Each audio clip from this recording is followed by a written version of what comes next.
ኢትዮጵያና ህንድ ያላቸው ሁለንተናዊ ትብብር ይበልጥ ተጠናክሮ እንደሚቀጥል ጠቅላይ ሚኒስትር ናሬንድራ ሞዲ ተናገሩ። ጀነራል አልቡርሃን በሪያድ ከአሜሪካ ከፍተኛ ባለስልጣን ጋር በድብቅ መወያየታቸው ተገለጸ። ሶማሊያ የአሳ ማጥመድ ስራ ለማሰማራት የሚያስችላት ስምምነት መፈጸሟ ተገለጸ። የእነዚህና ሌሎች መረጃዎች እናሰማችኋለን። ላይክ፣ ሼር እና ሳብስክራይብ እያደረጋችሁ የቻናላችን ቤተሰብ ይሁኑም። አሁን ወደ ዝርዝር እናልፋለን። ኢትዮጵያና ህንድ ያላቸውን ሁለንተናዊ ትብብር ይበልጥ ተጠናክሮ እንደሚቀጥል ጠቅላይ ሚኒስትር ናሬንድራ ሞዲ ተናገሩ። ለሁለት ቀናት አዲስ አበባ የገቡት የህንድ ጠቅላይ ሚኒስትር ናሬንድራ ሞዲ በፓርላማ ተገኝተው ንግግር አድርጓል። ኢትዮጵያና ህንድ በተለያዩ ዘርፎች ያላቸው ሁለንተናዊ ትብብር ይበልጥ ተጠናክሮ ይቀጥላል ያሉት የህንድ ጠቅላይ ሚኒስትር ናሬንድራ ሞዲ በኢፌዴሪ ስድስተኛው የህዝብ ተወካዮችና የፌዴሬሽን ምክር ቤቶች 5ኛ ዓመት የስራ ዘመን የጋራ ስብሰባ ላይ ተገኝቶ ባደረጉ ንግግር ነው። ጠቅላይ ሚኒስትሩ በንግግራቸው በአፍሪካ ቀኝ ግዛትን በመገርሰስ ሂደት የአንበሳው ድርሻ በተወጣችው ኢትዮጵያ ምክር ቤቶች የጋራ ስብሰባ ላይ ተገኝቼ መልእክት በማስተላለፍ ክብር ተሰምቶኛል ሲሉ ገልጸዋል። የኢትዮጵያና ህንድ ዲፕሎማሲያዊና ዘርፈ ብዙ ግንኙነት በርካታ ዓመታትን ያስቆጠረ መሆኑን በመግለጽ ኢትዮጵያና ህንድ የህዝብ ለህዝብ የታሪክ እንዲሁም የባህል ትስስር ያላቸው ሀገራት እንደሆኑም አጽንኦት ሰጥቷል።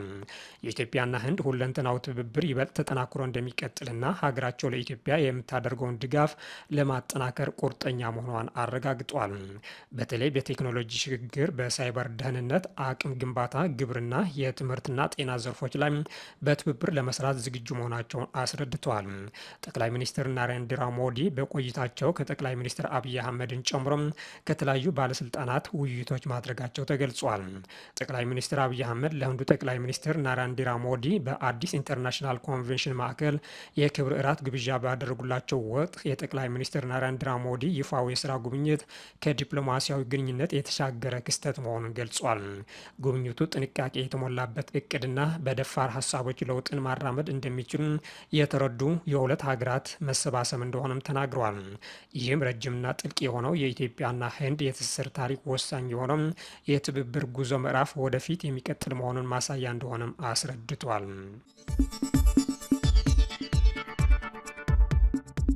ጀነራል አልቡርሃን በሪያድ ከአሜሪካ ከፍተኛ ባለስልጣን ጋር በድብቅ መወያየታቸው ተገለጸ። ውይይቱ በሰብአዊ እርዳታ ላይ የተመሰረተ እንደነበረም ታውቋል። የሱዳን ወታደራዊ መሪ የሆኑት ሌተናል ጀነራል አብዱልፈታህ አልቡርሃን ሳዑዲ አረቢያ መሄዳቸውን ትላንት መዘገባችን ይታወሳል። በዚያም አልጋወራሽ መሐመድ ቢን ሳልማንን ጨምሮ ከሳዑዲ ከፍተኛ ባለስልጣናት ጋር ውይይት ማድረጋቸው መግለጻቸው አይዘነጋም። ይሁንና ይህን ውይይት አድርገው ከወጡ በኋላ አንድ ያልጠበቁት እንግዳ እንደገጠማ የጠቀሰው የሱዳን ትሪቡን ዘገባ በሪያድ የጠበቋቸው የፕሬዝደንት ትራምፕ የአፍሪካና መካከለኛ ምስራቅ ከፍተኛ አማካሪ የሆኑት ማሳድ ቦሎስ ነበሩ ይላል። አልቡርሃን ከጥቂት ሳምንታት በፊት በሰጡት መግለጫ ማሳድ ቦሎስ የሱዳንን ቀውስ እያባባሰ ነው፣ እጁን ከሱዳን ላይ ያንሳ የሚል ጠንከር ያለ መልእክት ማስተላለፋቸው ይታወሳል። ነገር ግን ትላንት በሪያድ ከማሳድ ቦሎስ ጋር ተገናኝቶ ለመነጋገር መገደዳቸው ዘገባው አስታውቋል። ዲፕሎማቲክ ምንጮችን በዋቢነት የጠቀሰው ዘገባው አልቡርሃን ከማሳድ ቦሎስ ጋር ያደረጉት ውይይት ከፍተኛ የሰብአዊነት ቀውስ ባለባቸው ዳርፉርና ኮርዳፋን ግዛቶች እርዳታ በሚደርስበት ሁኔታ ላይ ያተኮረ እንደሆነም ገልጿል። እነዚህ ሁለት ግዛቶች አሁን በተቀናቃኙ ፈጥኖ ደራሽ ኃይል ቁጥጥር ስር ቢሆኑም አሜሪካና የአውሮፓ ህብረት ሰብአዊ እርዳታ ማስገባት መጀመራቸው ይታወቃል።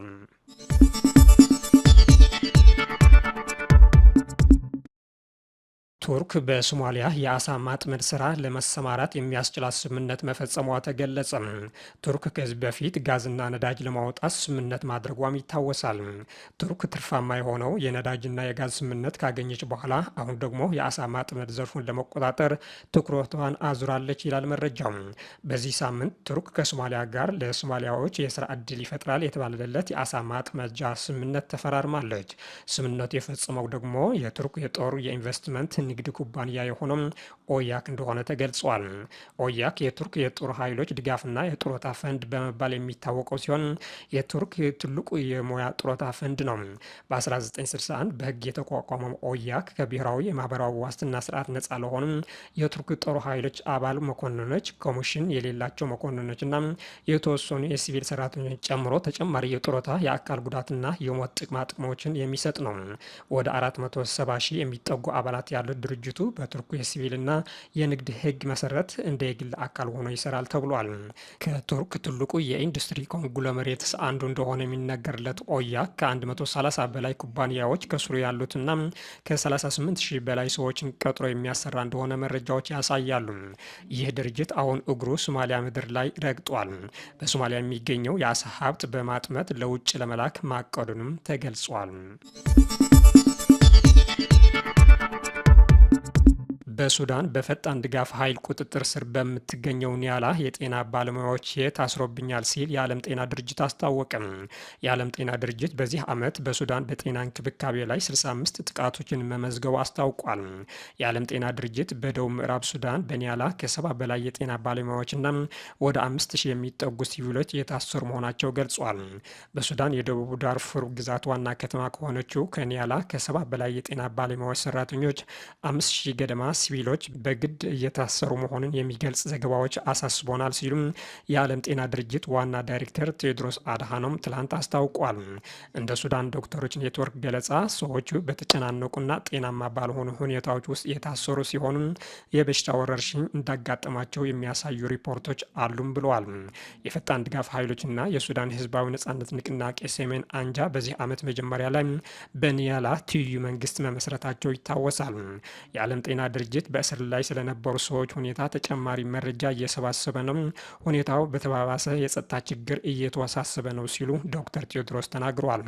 የጤና ባለሙያዎችና በሺዎች የሚቆጠሩ ተጨማሪ ሰዎች መታሰር በጣም ያሳስበናል ያሉት ዶክተር ቴዎድሮስ የጤና ባለሙያዎችና ሲቪሎች በማንኛውም ጊዜ ጥበቃ ሊደረግላቸው ይገባል። እናም ደህንነታቸው እንዲጠበቅና ያለ ቅድመ ሁኔታ እንዲፈቱ እንጠይቃለን ብሏል። የዓለም ጤና ድርጅት በዚህ ዓመት በሱዳን በጤና እንክብካቤ ላይ 65 ጥቃቶችን መመዝገቡ ያስታወቀ ሲሆን ይህም 1620 ሰዎችን ለሞትና 276 ሰዎች ጉዳት አስከትሏል። ከነዚህ ጥቃቶች ውስጥ 54ቱ የተጎዱ ሰራተኞች፣ 46 የተጎዱ ተቋማትና 33 የተጎዱ ታካሚዎች ይገኙበታል ብሏል። እስራኤል በያዘችው ምስራቅ ኢየሩሳሌም ውስጥ 9000 ቤቶች ለመገንባት ማቀዷ ተገለጸ። ይህም ወደፊት የፍልስጤም መንግስት እንዳይኖር ለማድረግ ነው ተብሏል።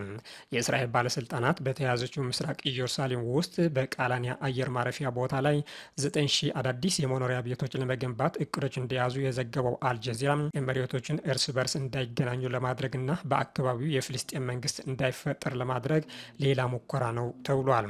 በሰሜን ምስራቅ ኢየሩሳሌም የሚገኘው የአታ ሰፈር ተብሎ የሚጠራው የፍልስጤም መንግስትን ለማዳከም ይህ አንድ እቅድ የሚያስታውስ ዛሬ በዲስትሪክት ፕላንና ህንፃ ኮሚቴ ዝርዝር ስራዎች እንደሚጸድቅ የእስራኤል ፒስ ናው ቡድን ገልጿል። አዲሱ ሰፈራ በህዝብ በተጨናነቀው የፍልስጤም ከተማ ውስጥ እንደሚገነባ የተቀደ ሲሆን ይህም ከተያዘው ዌስት ባንክ ከራማላህ እና በሰሜን በኩል ቃላንያ ስደተኞች ካምፕ እስከ አራም ቤት ሃኒንና ቢርናባላ ድረስ ይዘልቃል ተብሏል። በመቶ ሺዎች የሚቆጠሩ ፍልስጤማውያን በአቅራቢያው በሚኖርበት አካባቢ የእስራኤል ግዛት ይገነባል።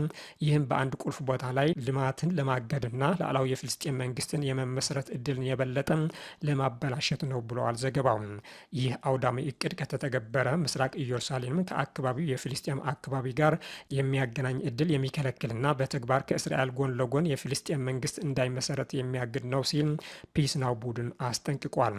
እስራኤል እንደ አውሮፓውያን አቆጣጠር ጥቅምት 2023 ከተጀመረው ጦርነት በኋላ በርካታ ዋና ዋና ፕሮጀክቶችን በመካሄድ ህገወጥ ሰፈሮችን ለመገንባትና የተቆጣጠረችውን ዌስት ባንክን ለመውረስ እየሞከረች ነው በማለት እየተከሰሰች ትገኛለች። ባለፈው ሳምንት የእስራኤል የደህንነት ካቢኔ በዌስት ባንክ 19 ህገወጥ ሰፈሮችን ለማቋቋም ባወጣው እቅድ ላይ ተፈራርሟል። ዜናዎቻችን